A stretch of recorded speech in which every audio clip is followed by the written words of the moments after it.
holy. Simon Ekpa is another Savior. Holy, holy, holy.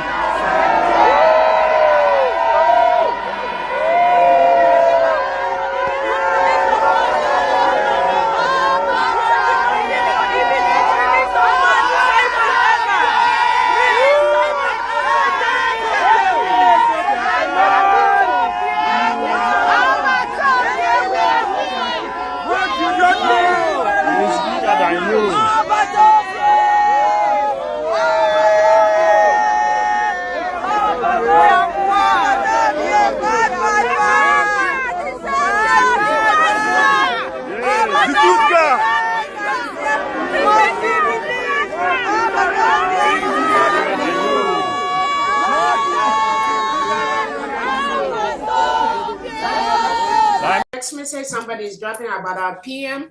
The answer to that, which we said at the beginning, PM is okay, is hell and hearty, and you all know that according to the Finland local police, they're still investigating. The last information I got is that they fastened up, they're fastening up the investigation. Again, I said all this looks more like politically motivated thing to make sure he was not with us during the declaration of our country. But did that stop us? No. Again, I've updated people before. Usually every 2 weeks, they review the evidences they got. And so far, we have overwhelming evidence against the Nigerian state that says that our PM is inciting us. So initially they say terrorism, they dropped it. They say he's not associated with any terrorism. Now they say incitement. So incitement is what? Incitement is the leader of a country that is fighting for their lives from the terrorist state of Nigeria. So what is incitement there? So they restrict our prime minister, but we all, over 1,500 Biafrans, we were in Finland. And we declared our independence in Finland without our prime minister. So what incitement are they talking about? Now they've discovered PM is not inciting us. Anything Biafrans are doing, we are doing it voluntarily. The one they sit at home is voluntarily. Defending our land against the terrorist state of Nigeria is voluntarily. We are a nation. It's not about an individual. It's not about our PM Simon Ekpa. It's not about leader Nnamdi Kanu. It's not about me. The defense of Biafra land is a collective responsibility of our people. Nobody can stop that. Yes. Now they've discovered that nobody can stop that. They are fastening up the investigation. But our PM told us a day like this will come when Biafra will be in the international court with Nigeria and probably the local Finland police to prove whatever case they have, to tell us if self-determination is a crime, if self-protection is a crime. Nigeria has abused many human rights. They are the worst record of human rights abuses all over the world, one of the worst. This is something Finland can never, ever prove. They can never protect that. So with all the evidences that reached their table, they've discovered that Nigeria is truly the aggressor and the terrorist state. So these two shall pass. Thank God is coming from the Finnish government. You know, I've earlier said something that a time will come, the same way Kenya judge the case and drop their own case file, that is the same way Finnish government will drop their own. Because so far so good, what the Finnish government is doing is illegal. It's illegal. Yeah, it's illegal. Regard to Marcel Nandekan, Simon Ekpa case. What Simon Ekpa was doing was his fundamental rights. You understand? And Finnish government got their independence in 1956 from where? USSR. The current Russia today. In 1956. You remember? So how did they get their independence? Did they get their independence in their land? They got their independence from exile. From exile? Yeah, they got their independence from exile. And the people that fought for their independence as well, they fought it through this means, which Biafra is fighting their own, of which Simon Ekpa is doing it. And secondly, is what Simon Ekpa doing, is it against the law? What is it? Yeah, but because fighting for your right, is it against the law? No, that is not against the law. But what has alleged that insecurity in the south is being spearheaded by Simon Ekpa. Now, since they say the insecurity in the southeast is being spearheaded by Simon Ekpa, and Finnish government have arrested Simon Ekpa for some months now, dating to a year, and this security did not stop, and the insecurity increase instead of stopping, the thing increase. That means the insecurity or the alleged propaganda which Nigeria alleged and accused Simon Ekpa of is what is false. It's false. Yeah. So all the evidence, Sunjojo, Bianca, Ojukwu, and co, and Pitamba, who allegedly mastermind the arrest. Are you saying all of this has gone watered down? Of course, it has gone watered down in a sense that it was not in the court.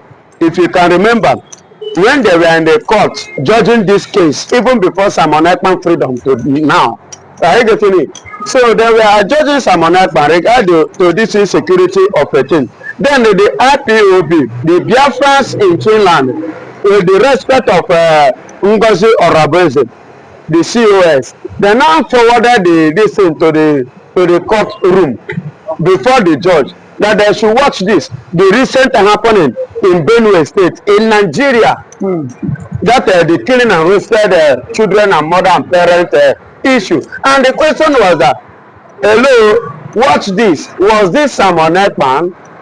At least now, Simon Ekpa have been with you people for some months now. And look at what has happened. And many of this has been happening. Look at it, just like what happened yesterday in Zamfara. 100 was killed. You understand? So it was that Simon Ekpa. So that is to tell you that the allegations leveled against Simon Ekpa was false. It was false. It was false. It was leveled against him as a result of what? Hatred. Excuse me. Hatred.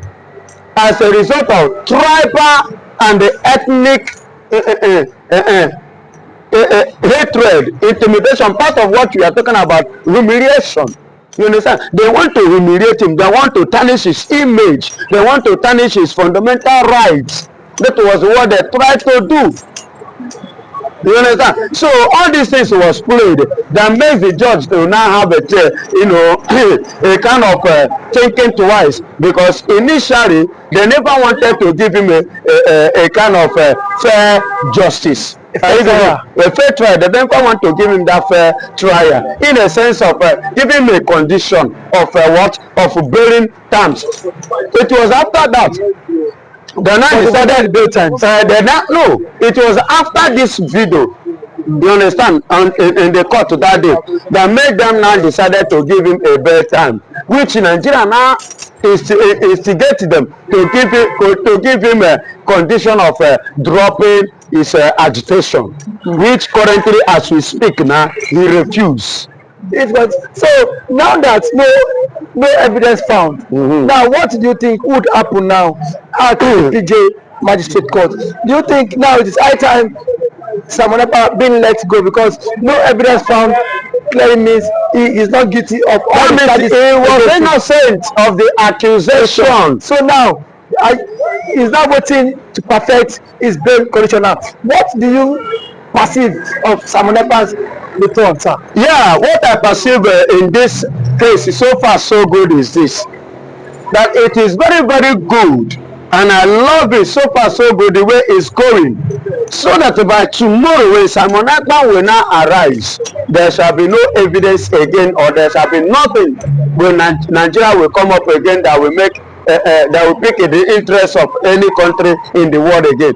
With regard to what has happened, remember the case, the court case in Kenya regarding to the kidnapping of Mazi Nnamdi Kanu. You know, initially people were taking it as so severely, as so serious, as something that is very, very important and necessary to be, you know, look into and to look at. It draw the attention of the world and attention of the former government of Kenya, which led to the kidnapping, incorporation of the kidnapping of Mazi Nnamdi Kanu, of which today they have looked to it in total, and they now discover that that kidnapping was illegal, and they themselves want to clarify themselves by handsing up and make the world to see that they are not partnering with criminals, neither are they partnering with what? Terrorists. But also, so that is exactly, excuse me, that is exactly what Finnish government is about to do, because they are saying it that now that no case, no fault being found from Simon Ekpa. This is a case of what happened to our Lord Jesus Christ in the Bible. You know, when he was brought before the Pontius Pilate, the man just threw a question after the interrogation. He said, let me wash my hand, because this man is not guilty of all the allegations and accusations given leveled against him. That was what Finnish government is going to do. That is where they are heading to. But they are going to wash up their hand so that the world will now see them as a clear nation, as a nation that is not ready to involve themselves in any criminal or any terrorist country, regard to what Nigeria is pushing them to engage themselves engaged. But sir, Nigerian ambassador in Finland has said that President Tinubu said he would appeal that judgment, and that judgment is not the will of the states and not what they want. That is not what Nigeria wants, but that is what the law says.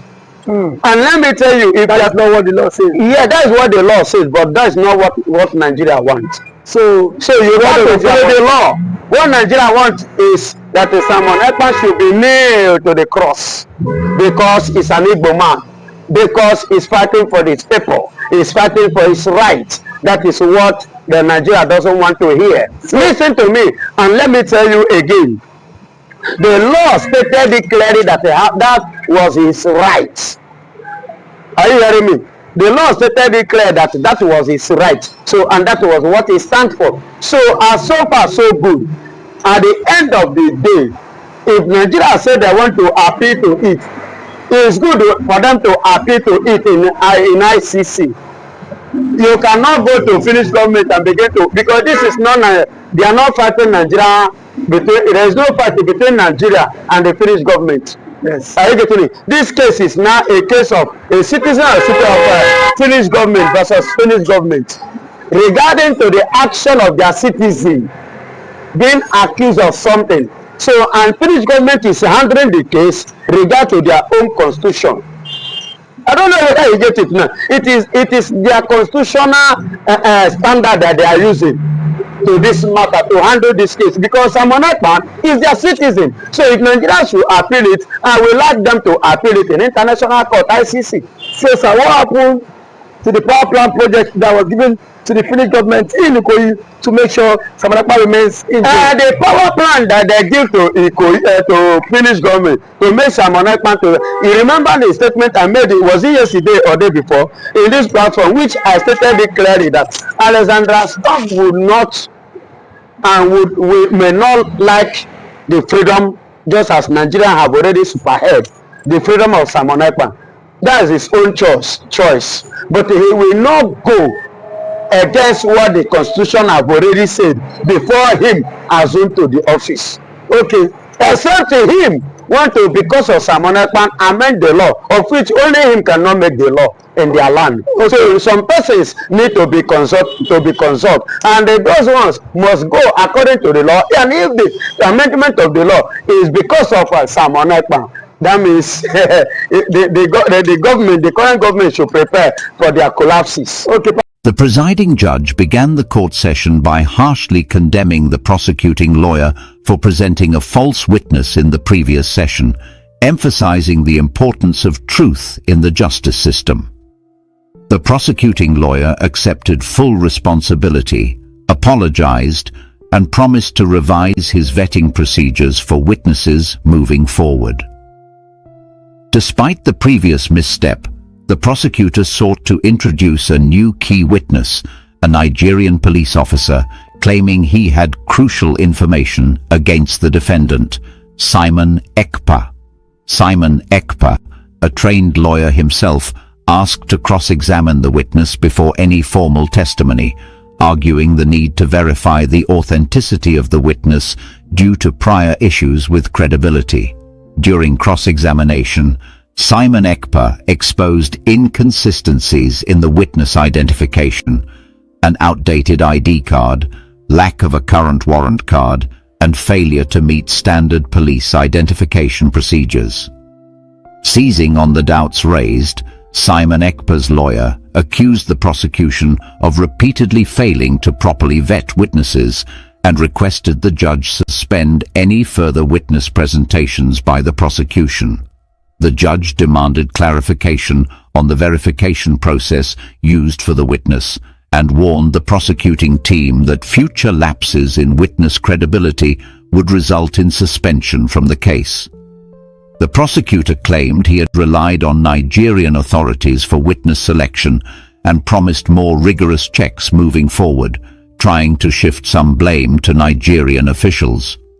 Despite the earlier credibility issues, the witness testified that Simon Ekpa's social media posts incited villagers in Nigeria to protest and attack government property, citing interviews and evidence gathered.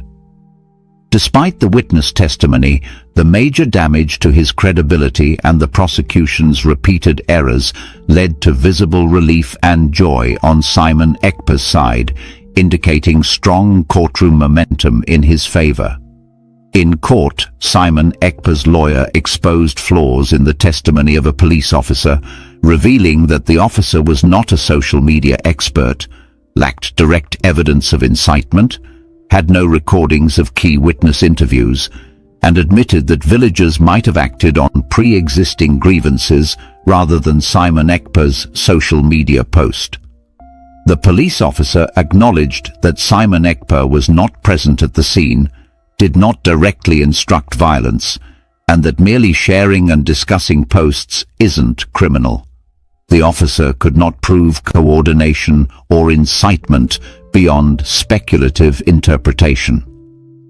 The presiding judge reprimanded the prosecution for bringing unprepared and unconvincing witnesses to court, indicating that the case against Simon Ekpa might be weak and suggesting that Simon Ekpa could be innocent. Simon Ekpa's second courtroom win sparked emotional reactions and tears of joy from supporters. The public and media are eagerly awaiting the next session, which is expected to be one of the most crucial hearings in the case. It was a chilly morning in Finland, the kind where breath floats visibly in the air and the sun hangs low in the sky. But inside the courtroom, the atmosphere was electric, charged with anticipation, tension, and unspoken questions. For Simon Ojukwu Ekpa, a trained lawyer, political activist, and controversial figure of Nigerian origin, this was not just another court appearance, it was a defining moment. The courtroom was packed, not just with legal professionals and journalists, but with supporters, curious onlookers, and members of the Nigerian diaspora in Finland who had followed the case from its earliest days. The heavy doors of the courtroom had barely closed when the presiding judge addressed the court with a stern, unwavering voice that cut through the silence like a blade. Right from the beginning, the judge did not mince words. With a measured tone filled with restrained anger, the judge directed his comments toward the prosecuting lawyer. The judge criticized him for what he called a disgraceful violation of the justice system, the presentation of a false witness in the previous court session. This was not merely a procedural error, it was a breach of ethical and legal expectations, and it struck at the very heart of what the court stands for. The judge reminded everyone in the room, in no uncertain terms, that truth must form the foundation of every legal process. Justice, he said, could never flourish in an environment polluted with dishonesty. The prosecuting lawyer, visibly shaken, and perhaps overwhelmed by the judge's direct condemnation, did not try to defend his previous actions. He stood with bowed head and admitted his fault. He accepted full responsibility for the mishap, apologized to the court, and gave his word that his future witness vetting procedures would be more thorough and transparent. There was a somberness in his voice, a recognition that the court had lost a measure of confidence in his ability to present credible evidence. But even after acknowledging his error, the prosecuting lawyer surprised the court by requesting to introduce a new key witness. This new witness, the prosecution claimed, was a police officer from the Federal Republic of Nigeria. The prosecutor described him as someone who had critical information concerning the case against Simon Ojukwu Ekpa. According to the prosecutor, this officer could draw a connection between Simon Ojukwu Ekpa's social media activities and acts of civil unrest in Nigeria. The weight of this claim was immense. If true, it could turn the tide of the case. But given the damage already done to the prosecution's credibility, the courtroom responded with skepticism rather than curiosity. Simon Ojukwu Ekpa, who had remained calm throughout the judge's remarks and the prosecutor's apology, stood up and made a request. He asked the court for the opportunity to cross-examine the proposed witness before any formal testimony was accepted into the record. As a trained lawyer himself, Simon Ojukwu Ekpa argued that it was essential to verify the authenticity of this new witness, especially in light of the previous incident involving a false witness. His argument was rooted in logic. If the court could be misled once, it must take extra care to avoid being misled again. The judge allowed the cross-examination to proceed, and what followed was a methodical and at times uncomfortable unraveling of the prosecution's case. Under questioning, the witness, the Nigerian police officer, presented an outdated identification card. He had no current warrant card to prove his active status in the Nigerian police force. When asked about the proper procedures for verifying his identity and qualifications, he gave responses that were inconsistent and vague. The courtroom grew more restless with each passing minute. It was becoming clear that this so-called key witness was not prepared to meet the rigorous standards of international legal proceedings. Simon Ojukwu Ekpa, seizing on the growing doubt in the room, continued to question the witness with precision and restraint. He focused not only on the witness's questionable credentials, but also on the larger implications of the prosecution's methods. Was it a mere oversight, or was there something more troubling beneath the surface? A pattern of negligence, perhaps even intentional misdirection? Sensing that the tide had turned, Simon Ojukwu Ekpa's legal team rose and addressed the court. They accused the prosecution of systematically failing to vet its witnesses. This was not a one-time mistake, they argued. This was a pattern that undermined the very integrity of the case. Given this, they asked the judge to suspend any further witness presentations by the prosecution until a more transparent and reliable process could be guaranteed. The judge, clearly disturbed by what he had seen and heard, asked the prosecution for a detailed explanation of their verification process. He warned them that future lapses in the credibility of their witnesses would not just weaken their case, it could lead to their suspension from the proceedings altogether. The prosecuting lawyer, now on the defensive, explained that he had relied on Nigerian authorities for selecting and vetting witnesses. He tried to shift some of the responsibility to officials back in Nigeria, suggesting that the international nature of the case made it harder to control every aspect. However, the judge was not easily swayed. He reiterated the importance of maintaining strict standards, regardless of logistical challenges. Despite all the damage to their credibility, the prosecution insisted on allowing the police officer to deliver his testimony. The officer claimed that Simon Ojukwu Ekpa's social media posts had incited unrest in Nigerian villages. He pointed to interviews and other pieces of evidence supposedly gathered from the field. According to him, these posts had led to protests and attacks on government property in southeastern Nigeria. But under further scrutiny, the foundation of his claims began to crumble. When asked whether he was a social media expert, the officer admitted he was not. He had no training in analyzing online behavior, trends, or digital influence. When pressed to present direct evidence, such